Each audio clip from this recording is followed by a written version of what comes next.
मैं हूँ विल्नियस के सिटी सेंटर में। सिटी बहुत ब्यूटीफुल है, बहुत ही ब्यूटीफुल है। ओल्ड चार्मिंग टाउन है एकदम।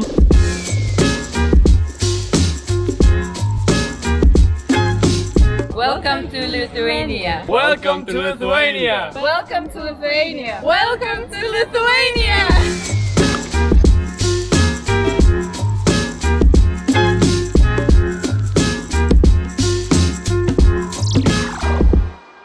और यहाँ टेम्परेचर काफ़ी ज़्यादा है, दोपहर के करीब 3 बज रहे हैं और 35 डिग्री टेम्परेचर है, जो कि यूरोप के लिए काफ़ी होता है क्योंकि यहाँ बिल्कुल भी फैन नहीं होते बिल्डिंग्स के अंदर यूजुअली। तो अंदर बहुत ज़्यादा गर्म है राइट नाउ। बाहर भी ब्रीजी नहीं है, इसलिए बहुत ज़्यादा गर्मी महसूस हो रही है। और अगर यहाँ पे 40 डिग्री पहुँच जाता है टेम्परेचर तो त्राही त्राही मच जाती है यहाँ पे। लोगों को आदत ही नहीं होती टेम्परेचर की।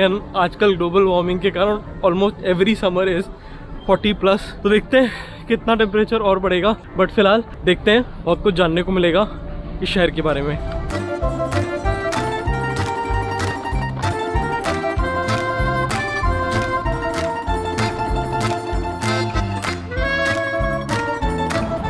मैं लिथुआनिया और विल्नियस के बारे में आपको थोड़ा सा बता देता हूँ। Lithuania is one of the 3 Baltic states of Europe. Baltic states का क्या मतलब है? वो कंट्रीज़ जो बाल्टिक सी के अराउंड बसी हुई हैं, जैसे लिथुआनिया और इसके बगल में लैटविया और फिर एस्टोनिया। ये तीनों नॉर्दर्न यूरोप की कंट्रीज़ हैं जो कि बाल्टिक स्टेट्स कहलाती हैं। इन कंट्रीज़ में जो भाषाएँ बोली जाती हैं वो आपस में बहुत सिमिलर हैं। मतलब लिथुआनिया में लिथुआनियन, लैटविया में लैटवियन और एस्टोनिया में एस्टोनियन। ये आपस में बहुत सिमिलर हैं, इसलिए एक फैमिली ऑफ लैंग्वेजेस इनको माना जाता है, बाल्टिक लैंग्वेजेस। एंड ये एक समय यूएसएसआर का पार्ट था, ये पूरा रीजन, लैटविया, लिथुआनिया और एस्टोनिया, बाल्टिक कंट्रीज़। एंड अब ये 1991 से इंडिपेंडेंट हैं और बहुत ही प्रोग्रेसिव कंट्रीज़ है। बहुत तेज़ी से इनकी इकोनॉमी ग्रो कर रही है यूरोप में। इनफैक्ट एस्टोनिया को तो स्टार्टअप हब माना जाता है यूरोप का। एंड यहाँ पे बहुत सारी अपॉर्चुनिटीज़ हैं टेक सेक्टर में इन जनरल। लिथुआनिया की पूरी आबादी करीब 28 लाख लोगों की, यानी कि 2.8 मिलियन लोगों की है। और बहुत सारे छोटे छोटे टाउन्स हैं एंड विलेजेस हैं जहाँ पर ज़्यादातर आबादी देश की रहती है। The average incomes are not very high here, इसीलिए यहाँ पे खर्चे भी बहुत कम है, रिलेटिवली बहुत सस्ता है। लिथुआनिया की बात करूँ तो काफ़ी आसानी से 500 से 600 यूरोस पर मंथ में यहाँ पर इजीली रहा जा सकता है। इनफैक्ट मैं जहाँ रुका हूँ वो केवल मुझे नाइटली 11 यूरोस पर नाइट का एकोमोडेशन मिला है। बहुत अच्छी जगह है। उसके अलावा खाने की बात करें तो आपको 2 से 3 यूरो में एक स्मॉल मील या 4 से 5 यूरो में अच्छा डिसेंट मील आराम से मिल जाएगा यहाँ पर।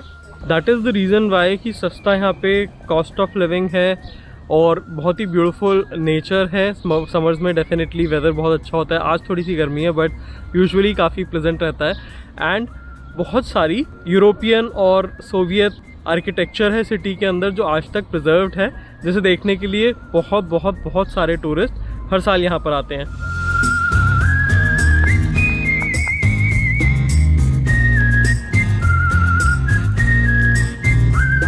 लिथुआनिया और बाकी बाल्टिक कंट्रीज़ में आने के लिए आपको बाकी शेंगन जोन कंट्रीज़ की ही तरह शेंगन वीज़ा चाहिएगा। बट यहाँ से Belarus Indians without any visa 30 days के लिए जा सकते हैं, अगर वो जो कैपिटल मिन्स्क है उसके एयरपोर्ट पे लैंड करें, not on the land borders, with a valid Schengen visa. मतलब अगर आपके पास एक शेंगन वीज़ा है तो आप मिन्स्क, ये जो बेलारस की कैपिटल है, वहाँ भी जा सकते हैं बहुत इजीली यहाँ से, by flying not by road. And you will get a free visa on arrival for 30 days worth of stay. ज़्यादातर एक्स सोवियत यूनियन कंट्रीज़ की ही तरह यहाँ पर भी रशियन काफ़ी वाइडली बोली जाती है, बट यहाँ पर लोग जनरली अपनी भाषा यानी कि लिथुआनियन में ही बात करना प्रेफर करते हैं। बट काफ़ी सारे लोगों को यहाँ पे इंग्लिश भी बहुत अच्छे से आती है। अगर आप यहाँ पर आ रहे हैं तो शायद लैंग्वेज की इशू आपको डेफिनेटली नहीं होगा।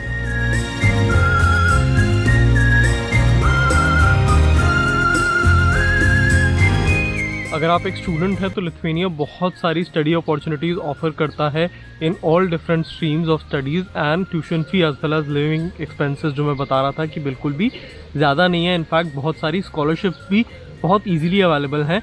तो अगर आप इंटरनेशनली स्टडी करना चाहते हैं यूरोप में, तो एक अच्छी यूरोजोन की कंट्री है जहाँ पर आप बहुत ही ज़्यादा अच्छी high quality of relaxed life भी इंजॉय कर सकते हैं। That is Lithuania.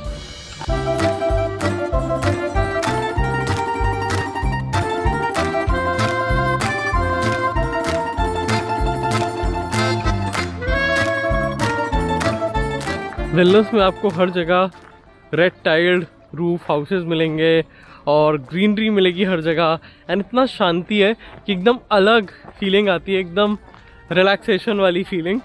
मुझे तो बहुत मज़ा आ रहा है। आपको कैसा लग रहा है बताइएगा कमेंट्स में। बाकी यूरोप की तरह यहाँ पर भी काफ़ी सारे यूक्रेनियन इमिग्रेंट्स आ रहे हैं और वेलकम्ड है। फ्री फूड, फ्री हाउसिंग वगैरह यहाँ पे प्रोवाइड की जा रही है गवर्नमेंट की तरफ से यूक्रेनियन रेफ्यूजीज़ को। अनलाइक मोस्ट ऑफ यूरोप यहाँ पे फ्री क्लीन ड्रिंकिंग वाटर हर जगह पे अवेलेबल है। मैंने अभी पी के देखा, बहुत ही अच्छा पानी है, साफ़ और ठंडा, मज़ा आ गया एकदम। यहाँ पे यूरोप में आपको पानी खरीद के बॉटल वाटर ही पीना पड़ता है और कोई ऑप्शन नहीं होता। बट ये चीज़ मुझे यहाँ पे बहुत अच्छी लगी कि यहाँ पे आप आराम से पानी भर सकते हैं, पी सकते हैं, आपको ख़रीदने की ज़रूरत नहीं है। उतना ही अच्छा क्वालिटी का फ्रेश स्प्रिंग वाटर अवेलेबल है हर जगह पे सिटी में। पब्लिक ट्रांसपोर्ट बहुत ही सस्ता है सिटी के अंदर। एयरपोर्ट से सिटी तक करीब 7-8 किलोमीटर की बस राइड है जो कि केवल 1 यूरो कॉस्ट करती है।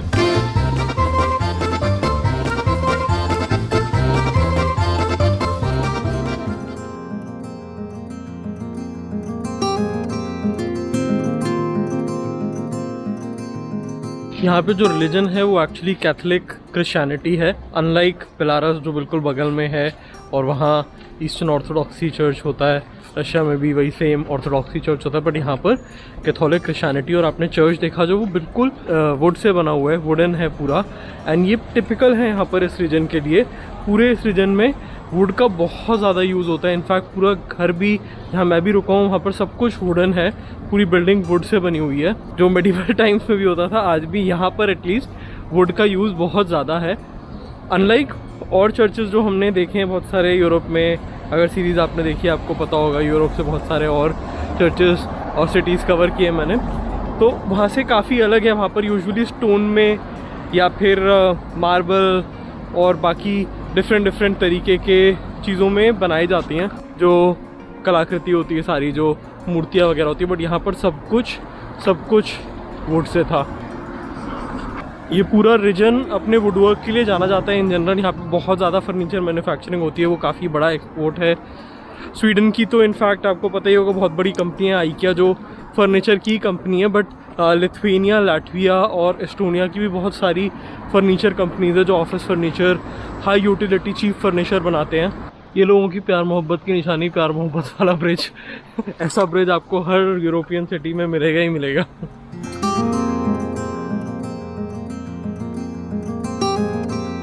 हर जगह इस तरीके की कॉबल्ड स्ट्रीट्स हैं।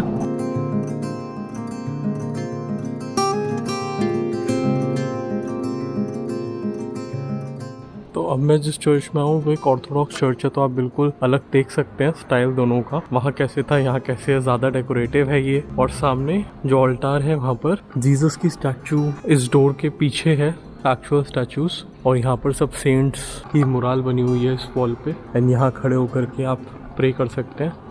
बैठने की कोई जगह नहीं बनाई गई है। ऑर्थोडॉक्स चर्च में खड़े होकर लोग प्रे करते हैं, जबकि कैथोलिक चर्च जो था, जो अभी देखा था पहले, बेंचेस बने हुए थे, लोग बैठ के प्रे कर रहे थे। ये डिफरेंस है दोनों में। एंड देखिए यहाँ पे औरतों ने अपना सर कवर कर रखा है, which is required in Orthodox church.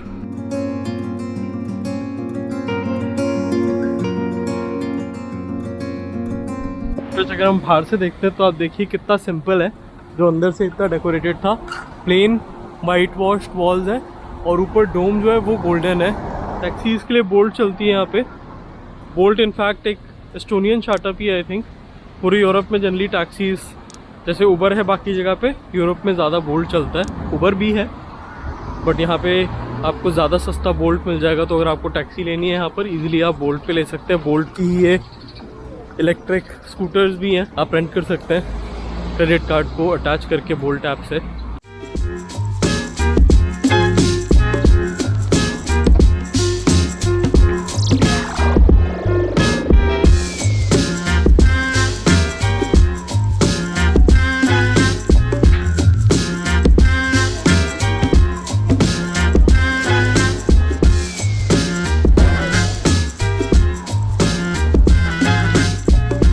आजकल समर टाइम है और ये बहुत नॉर्थ ऑफ यूरोप है, बिल्कुल रशिया के पास। तो यहाँ पे क्या होता है, यहाँ पे होती है वाइट नाइट्स। मतलब अभी रात के 9:30 बज रहे हैं, रात लगी नहीं रही आपको, इनफैक्ट रात होगी ही नहीं। pretty much पूरे ही टाइम 24/7 थोड़ा ही सही बट उजाला रहेगा बहुत कम समय के लिए, 1 या 2 घंटे के लिए हल्का सा डार्क होता है, but otherwise pretty much completely dark तो होता ही नहीं है। 3 बजे दोबारा एकदम ब्राइट सनशाइन हो जाता है, तो इसे बोलते हैं वाइट नाइट्स। तो ये आप देख रहे हैं वाइट नाइट्स ही आपको लग रहा होगा, पता नहीं 5-6 बजे का नज़ारा है, बट अभी बज रहे हैं 9:30 रात के। तो ऐसे में क्या होता है, आपका दिन बहुत लंबा हो जाता है, आपको बहुत ज़्यादा कुछ एक्सप्लोर करने के लिए मिल जाता है एक ही दिन के अंदर, and that's very enjoyable. But इसका मतलब ये भी होता है कि आपकी जो पूरी साइकिल होती है, बायोलॉजिकल साइकिल, उसको आपको खुद कंट्रोल करना पड़ता है। मतलब कि जब सनसेट होता है, यूजुअली हमारी आदत होती है कि दिन ढल गया है, रात हो गई है, तो अब खाना खाना है, बट यहाँ पर ऐसे कुछ पता नहीं लगेगा। तो आपको अपनी बायोलॉजिकल क्लॉक को उसी हिसाब से खुद एडजस्ट करना होगा, खुद ध्यान रखना पड़ेगा कि इतना टाइम हो गया तो अब खाना खाना पड़ेगा, नहीं तो आपको भूख ही नहीं लगेगी। पहले से फॉलो कर रहे हैं वो जानते हैं कि I am on a mission to travel to each of the ex Soviet Union countries, जो टोटल 16 स्टेट्स थी जो यूएसएसआर से ब्रेक अपार्ट हुई थी, रिपब्लिक्स। एंड ये मेरी 7वीं एक्स सोवियत कंट्री है। Hello. Yeah, this is Lithuania. You know how you doing, my boys? Yeah, that's how we do it. Yeah. तो ये मेरी 7वीं एक्स सोवियत कंट्री है। एंड जुड़े रहिए, देखते रहिए अक्षर डिस्कवर्स द वर्ल्ड। इसके अलावा कजाकिस्तान से एक सीरीज़ है, यूक्रेन, रशिया और जॉर्जिया, आर्मेनिया, अज़रबैजान में विज़िट कर चुका हूँ, वो भी आप देख सकते हैं।